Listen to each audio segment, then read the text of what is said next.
Monsieur, monsieur. Pera aí, ô, produção. Vamos acionar a tecla SAP aí, porque isso aí vai passar lá no Brasil. Ok, ok, gravando. Até porque eu não sei falar em francês também. Muito bem. Talk show nosso hoje especial. Na casa de nada mais, nada menos do crítico literário, Sr. Roland Barthes.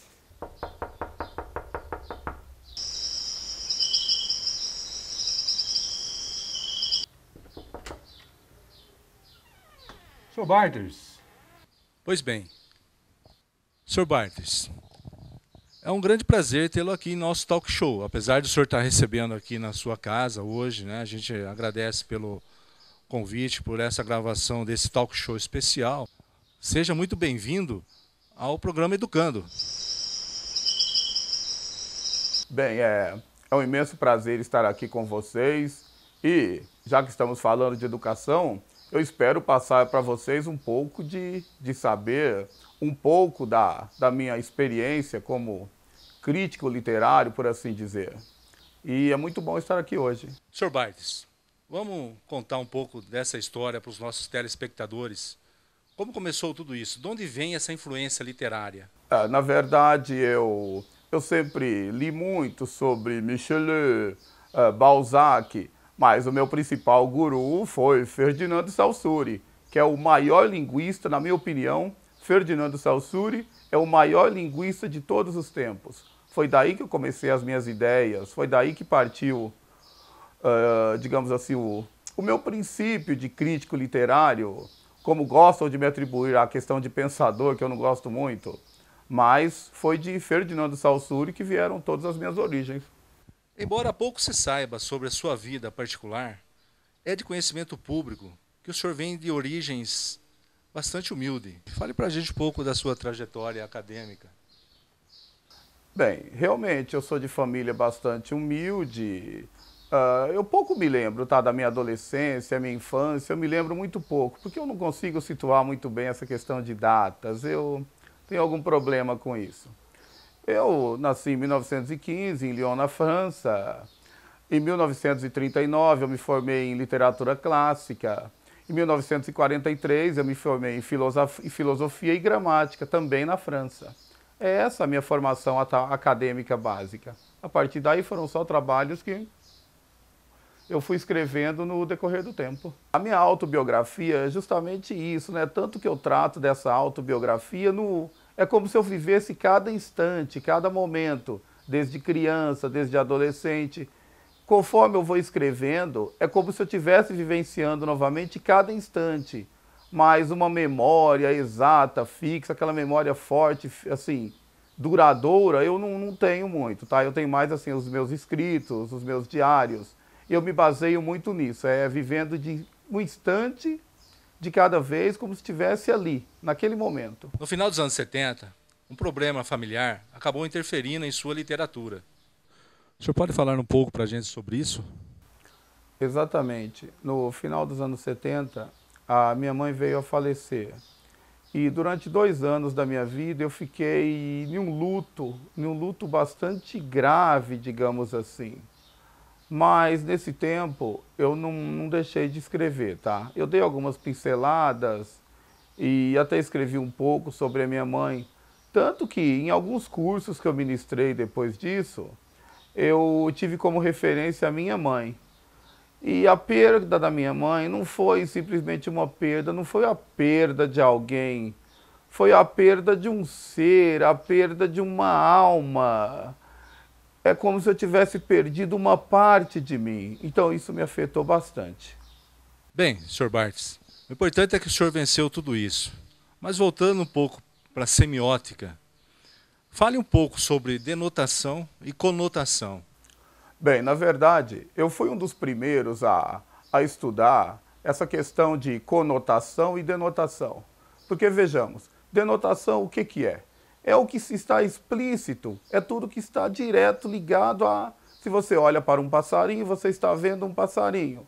Se você olhar para uma pomba, aí nós já caímos no sentido da conotação, que é quando nós partimos para os códigos. Os códigos o que são? O alfabeto é um código, um símbolo, né, que sai dos signos, um símbolo é considerado um código, dependendo de onde ele está situado. Para vocês terem uma ideia, eu fui um dos primeiros a colocar a questão da fotografia como texto, a estudar a fotografia no sentido conotativo dela. Porque você veja, uma frase, os chineses já diziam, inclusive, uma imagem vale muito mais do que 1000 palavras. Então, a partir de uma imagem, quantas palavras nós podemos estabelecer? Quantas coisas, quantos significados pode surgir a partir dali? Então, eu defendo muito essa ideia. Para mim, isso é muito importante. Por isso, o senhor é um crítico da gramática? Exatamente. Na verdade, os gramáticos da minha época, eles me entendiam pouco. Eles me entendiam muito pouco, porque eu nunca fui muito voltado para essa questão da gramática. Eu me atenho muito mais aos significados do que propriamente ao que se está escrito diretamente. Porque muito pode ser entendido, muito pode ser subentendido a partir do que se lê. Então, o senhor acha que todo texto tem um sentido oculto, né? Além do sentido que está explícito nas palavras. Exatamente, exatamente. É exatamente isso que eu queria chegar. Todo texto que você lê tem alguma coisa por trás dele. Se nós pegarmos um romance que todas as pessoas leem, ou quem não lê deveria ler, inclusive, se nós pegarmos um romance, ali você vai ter um super-herói. Uma criança que vai ler sobre um super-herói, ela tem tendências a quê? A seguir para o bem ou para o mal. Mas tudo está onde? Está no que se está escrito ali, tudo está na origem, nas palavras, no que se entende a partir de uma leitura. Tudo vem disso. Então, quando você lê, não são apenas palavras, são ideias, são significados. É por isso que eu defendo muito a ideia do significado, ok? É uma coisa louca, né, Sr. Barthes? É uma coisa extremamente interessante. São coisas que, na minha época, poucas pessoas davam atenção. Na política isso acontecia muito. As pessoas liam o que estava escrito e mal sabiam que estavam sendo alienadas, porque por trás disso elas eram influenciadas. Outras ideias eram embutidas na mente das pessoas e a partir daí as pessoas criavam conceitos, desenvolviam ideias. Isso acontece inclusive na propaganda. Você vê uma propaganda lá, por que comprar aquilo, por que comprar isso? Às vezes o produto não é nem tão interessante, mas o que está por trás, a propaganda que é feita por trás disso, torna o produto mais interessante. É por isso que eu defendo mais o significado do que propriamente o que se escreve, o que se vê o que se vê a olhos nus, digamos assim. Inclusive falando dessa coisa louca, né? Durante aí quase uma década, o sanatório foi seu lar. Como ocorreu isso, né?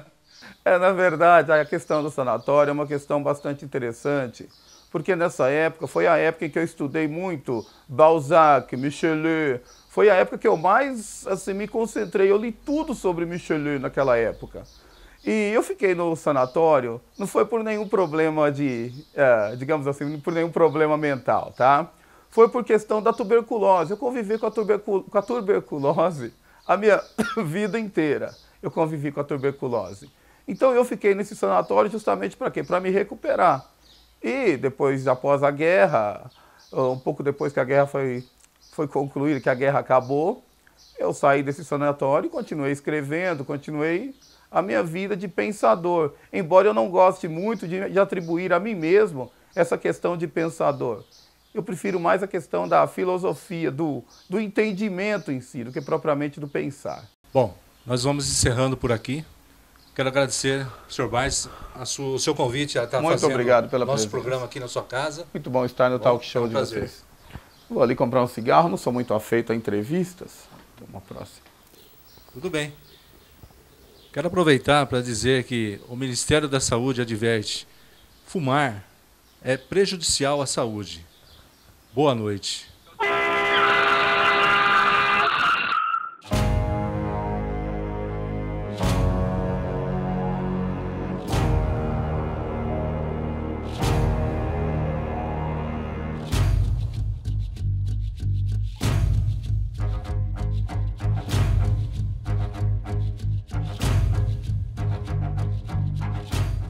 Eu li, cara, alguma coisa eu sei.